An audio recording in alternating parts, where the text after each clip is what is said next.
தேர்தலுக்காக நீங்க மட்டும் சொல்ல முடியாது. இதுக்கு முன்னாடி பிரதமர் எத்தனை முறை வந்திருக்கிறாரு. தமிழகம் பொறுத்த வரைக்கும் பிரதமருக்கு தமிழ்நாட்டு மக்கள் மேல ஒரு தனி அபிப்பிராயம் இருக்கு, ஒரு அன்பு இருக்கு, பாசம் இருக்கு. நம்ம ஏற்கனவே பார்த்துருக்கேன். மக்கள் இருக்கட்டும், மொழி இருக்கட்டும், நம்மளுடைய கலாச்சாரம் பற்றி எல்லாத்துலேயும் பிரதமர் மோடி ஆரம்ப காலத்திலேருந்து அதை பற்றி பேசிட்டு இருக்கிறாரு. ஸோ இப்போ தேர்தலுக்காக தான் அவர் 3 முறை வராருன்னா நம்ம சொல்ல முடியும். இதுக்கு முன்னாடி நிறைய முறை. காங்கிரஸ் பொறுத்த வரைக்கும் தனிப்பட்ட முறையில் நிற்கிறதுக்கு அவங்களுக்கு எந்த தகுதியும் கிடையாது, அந்த தைரியமும் கிடையாது. திமுக கிட்ட பேரம் பேசிட்டு இருக்காங்க, இந்த பக்கம் விஜய் கிட்டேயும் பேரம் பேசிட்டு இருக்காங்க. யார்கிட்டேருந்து உங்களுக்கு லாபம் அதிகமாக வருதோ அந்த பக்கம் போயிடுவோம் நாங்கள்.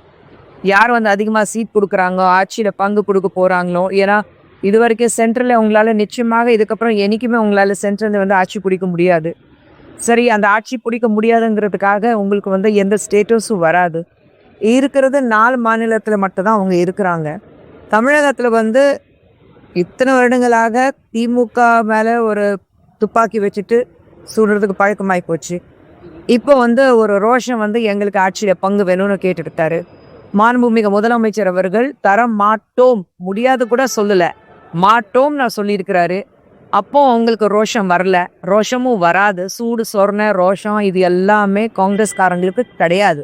ஸோ யார் எங்கே எங்களுக்கு நாங்கள் கேட்குறது எங்களுக்கு கொடுக்குறாங்களோ அந்த பக்கம் போயிடுவோம். ஸோ அந்த பேச்சுவார்த்தை போயிட்டுருக்கு. அதான் நான் சொன்னேம்மா, ஒட்டுமொத்தமாக இதை ஒரு வாரத்துக்குள்ளே எல்லாரும் முடிவு பண்ணணும். ஒரு வாரத்துக்கு தெரிஞ்சிடும் உங்களுக்கு காங்கிரஸ் இந்த பக்கமா அந்த பக்கமா. நான் சொல்வேன், உங்களுக்கு அவ்வளோ தைரியம் இருந்தா, அவ்வளோ ரோஷம் இருந்தா தனியாக நில்லுங்களேன். ஒரு தேர்தலில் நின்றுட்டு பாருங்களேன், உங்களுக்கு இவ்வளோ ரோஷம் காட்டுறீங்க. உங்களுக்கு அந்த ஒரு சீட் ஜெயிக்கிறதுக்கு தகுதி இருக்கா? சொந்தமாக நின்று பாருங்க, பார்ப்போம். நாங்கள் போயிட்டோமே பாராளுமன்றத்தில், வந்தோடனே பாராளுமன்றத்துக்கு போயிட்டோமே. அந்த தைரியம் எங்களுக்கு இருக்குது. தயவு செஞ்சு எங்களை காங்கிரஸோட ஒப்பிட்டு பேசாதீங்க. பாஜகக்கு இருக்கிற தைரியம் எவனுக்கு வராது. ஸோ எந்த தொகுதியில் போட்டியிட அப்படின்னா என்ன? தேர்தலில் குஷ்பு போட்டியிட போகிறாளா இல்லையா முக்கியம் கிடையாது. எங்களுடைய தேசிய ஜனநாயக கூட்டணி எத்தனை இடத்துல நாங்கள் ஜெயிச்சுட்டு இபிஎஸ் அவர்களை இங்கே ஜெயிச்சுட்டு முதலமைச்சராய் நாங்கள் எப்படி மக்களுக்கு சேவை செய்ய போகிறோம், அதுதான் முக்கியம். குஷ்பு போட்டியிடுறாளா இல்லையா, அண்ணாமலை அவர்கள் போட்டியிடுறாரா இல்லையா, அது முக்கியமே கிடையாது.